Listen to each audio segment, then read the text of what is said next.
Greetings guys, I know a lot of you have been waiting a while for this video. I've had lots of messages on Instagram and in some of my other videos, and I'm finally gotten around to doing this. I wanted to do it right. I'm going to be doing a review of the Your Own Wave Medina SurfSkate. Like so many SurfSkates these days, Your Own Waves have been difficult to acquire because of shortages and of heavy demand. But YOW, or Your Own Wave, YOW for short, have been even harder to get here in Canada or in North America in general. In Canada, there aren't really any suppliers or distributors here, so you have to get it shipped from across the sea. And shipping overseas means a board that is already pretty expensive has the added international shipping costs, as well as tariffs that are charged for shipping from Spain to Canada. But I heard so much good hype about these boards and about the new Meraki system that when I saw a limited supply become available, I bit the bullet and placed an order. And then I waited and waited and waited some more. And at the end of the day, it took about 6 weeks to get from when I placed my order to arrive here in Ottawa, but it eventually arrived. Now we'll find out, was it worth the wait and the cost? Let's start off talking about the deck. And the very first thing that struck me when I took it out of the box is that this thing is huge, much bigger than my other SurfSkates, aside from the one that I put together with waterborne surf and rail adapters. So it has a 33.5 inch length, it's 10.5 inches wide, which is the biggest board I have by far, and it's got a wheelbase of 17 inches. Now, it's marketed as having a high concave on their website, but they have a very different standard of what they consider high concave. I know YOW boards are traditionally known for being quite flat in profile, but having a skateboard background, this to me looks like pretty mild concave. Aesthetically, the board looks really striking, but there's one thing that stands out. My kids asked me the very first thing, and a few others in the skate park have said, "Is it supposed to be a giraffe?" And now I can't unsee it. However, giraffes aside, it is a pretty cool looking board with a very distinct look. The camo or giraffe grip tape that comes with it provides a pretty good grip with shoes or without. I have ridden this board quite a bit barefoot and find it's quite comfortable. It's not too abrasive, but it still gives you enough grip. In terms of performance, I'm pretty happy overall with it. The board is responsive, it's held up pretty well after a month of pretty hard use. The only thing is I do find it has a little more flex than the decks that I'm used to. So the smaller boards, the skateboard style ones, or the carver ones, they tend to be a little bit more stiff. When you are fully torquing this, you do see some flex, but it didn't really hamper it that much because the trucks have so much movement. So at the end of the day, I wouldn't say it's a downside, it's just something to be aware of that's a little different. I also wish there was a little bit more concave to this board deck. I did find when you're at full stretch trying to do a slide on vert in a bowl or in a half pipe, it is a little bit more tricky to hang on to. Let's move on next to talk about the YOW Meraki SurfSkate trucks. And frankly, I have to say, these are the smoothest turning SurfSkate trucks I've ever used. I cannot emphasize how impressed I was the very first time I started doing turns on this. They turn very fluidly, really smooth. It does feel like you are riding on a wave. So excellent job on designing these trucks. Unlike previous versions of YOW trucks, these ones are actually individual trucks themselves. So you can't customize it by putting your own type of truck onto the S4 adapter. This is all one integrated system. That can be good and bad. The good thing is it shaves off a lot of weight. It makes the whole unit more compact. And it's just more integrated. Everything's been designed to work together, so it functions really well. The downside is you lose a little bit of the ability to customize. And that was a bit of a drawback for me, which I'll get into a little bit later when I talk about performance. One thing I'd like to highlight about the design of these truck systems, for those who are used to carvers, and if you've never used the YOW system before, or if you've never used a smooth start style truck before, This offsets your wheelbase. So your wheelbase that reads as 17, the actual axle to axle width is going to be shorter. So that means that if you look down at the bolt holes on the top of your deck, you can't use that as a clear indicator of where your axle is going to be. This resulted in me jackknifing a few times by putting my feet right over the bolts and then finding out that that was too far forward, causing my board to bottom out. Now this is something that's pretty easy to adapt to after a little bit of use.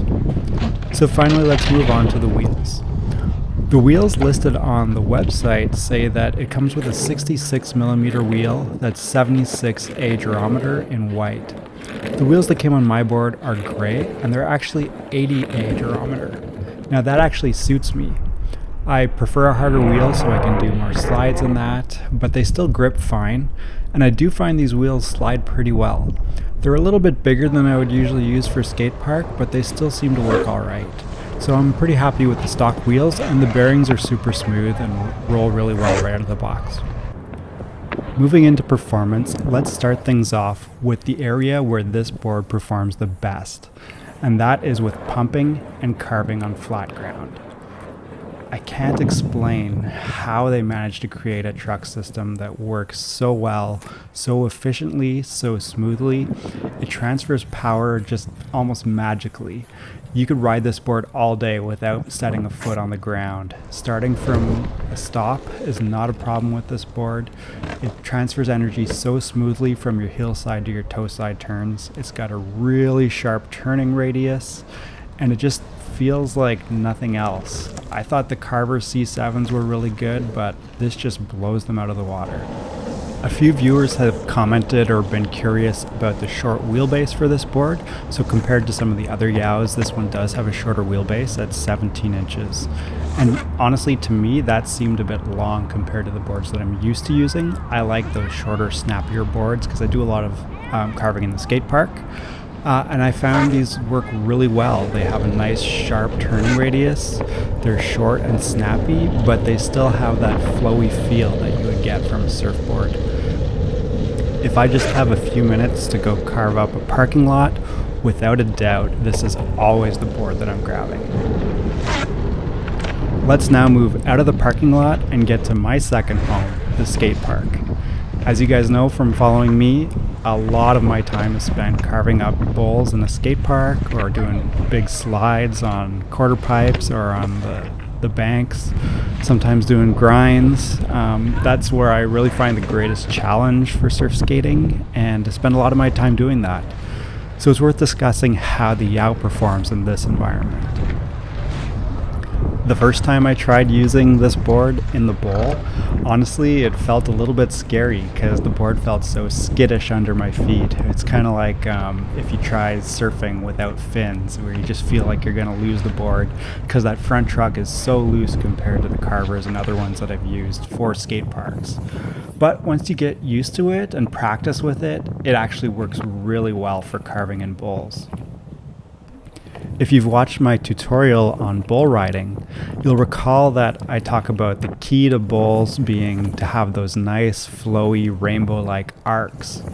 The tight radius turns you can get from the Meraki system mean you can actually go almost straight up and down the wall like a pyramid shape, which lets you get a little bit of extra speed coming straight down in that nosedive, so you can prolong your runs for longer than you could with another type of truck.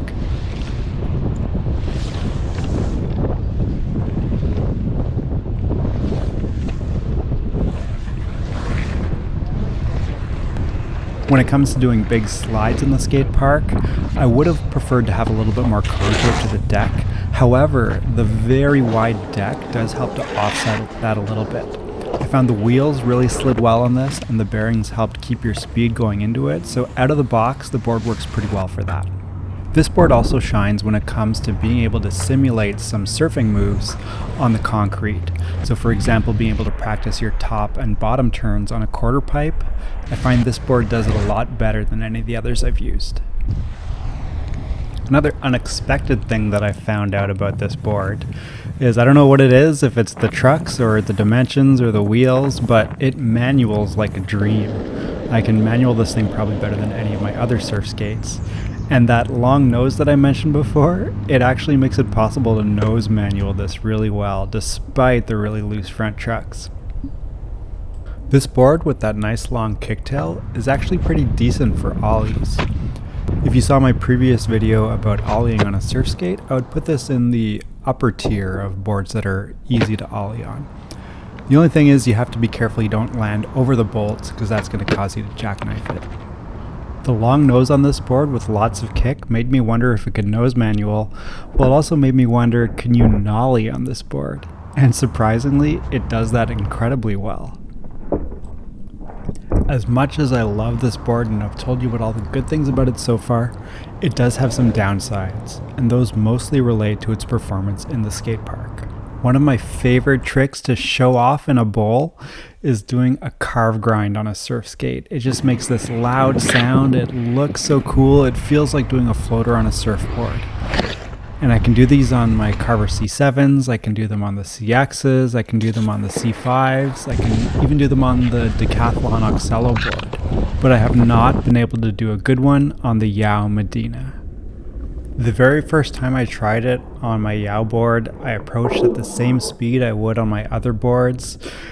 And as soon as I hit the coping, my board just came to an immediate stop, and I almost went flying from the small bowl over the spine and into the deep bowl.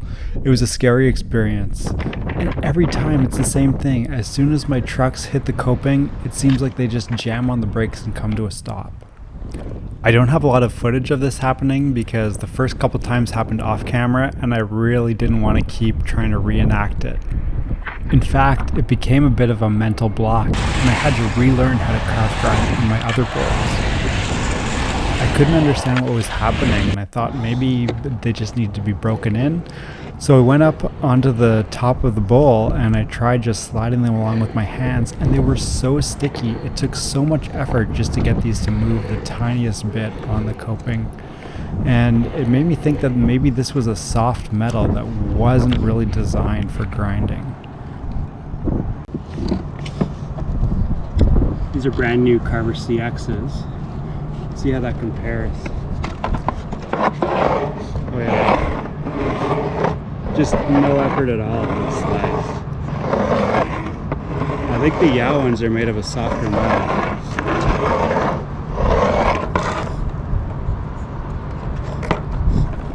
Like literally, look, I'm just using my fingers.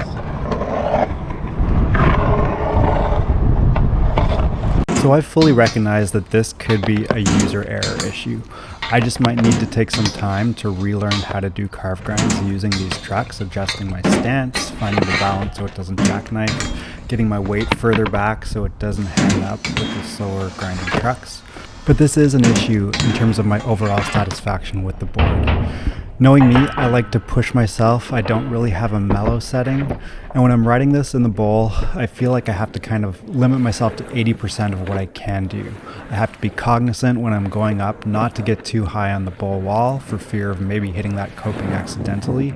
And it takes a little bit of the enjoyment out of the experience.